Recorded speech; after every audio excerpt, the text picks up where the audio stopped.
Ask an Astronomer. Why isn't Pluto a planet anymore? When we ask the question of what is and isn't a planet, we're really just talking about how we define the word planet. In ancient times, we didn't really need a definition. Astronomers noticed 5 star-like objects, Mercury, Venus, Mars, Jupiter, and Saturn, that didn't move around with the other stars, but seemed to wander through the sky. The word planet comes from an ancient Greek word that meant wanderer. Eventually, we figured out that the Earth is a planet too, orbiting around the Sun just like the others. And that was pretty much it for the solar system until the age of telescopes. The next planet to be discovered was Uranus in 1781, followed by Neptune in 1846. These planets are huge, but just too far away for ancient astronomers to see. But did you know that in 1801, astronomer Giuseppe Piazzi discovered another planet? Or so he thought.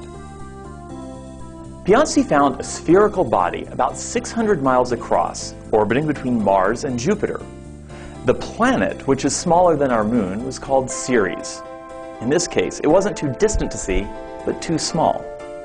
The problem, however, was that Ceres had buddies. Lots of them.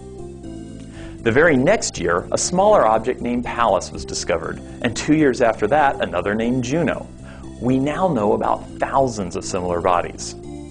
Instead of adding thousands of new planets to the solar system, astronomers decided it made more sense to group these objects together.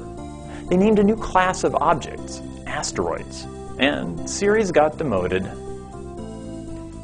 Something similar has just happened to Pluto. Astronomer Clyde Tombaugh stumbled across Pluto in 1930, but since then, its status as a planet has been called into question too. First of all, Pluto's orbit is strange, wildly offset from the other planets, and even intersecting the orbit of Neptune. Also, it turns out that Pluto isn't bigger than the Earth, as Tombaugh initially thought. Instead, it's got a huge moon nearby. In fact, some people called it a binary planet or a double planet. And, just like with Ceres, astronomers discovered that Pluto isn't alone. Beginning in the early 1990s, they started finding other objects similar to Pluto. Some, like Quaoar and Sedna, were almost as big. Then in 2005, astronomers announced that they'd found an object named Eris even bigger than Pluto. So, are all these planets? Astronomers wondered the same thing. And in August of 2006, astronomers from all over the world met and finally decided on a formal definition of a planet. Pluto and its buddies didn't make the cut, and now they're known as dwarf planets.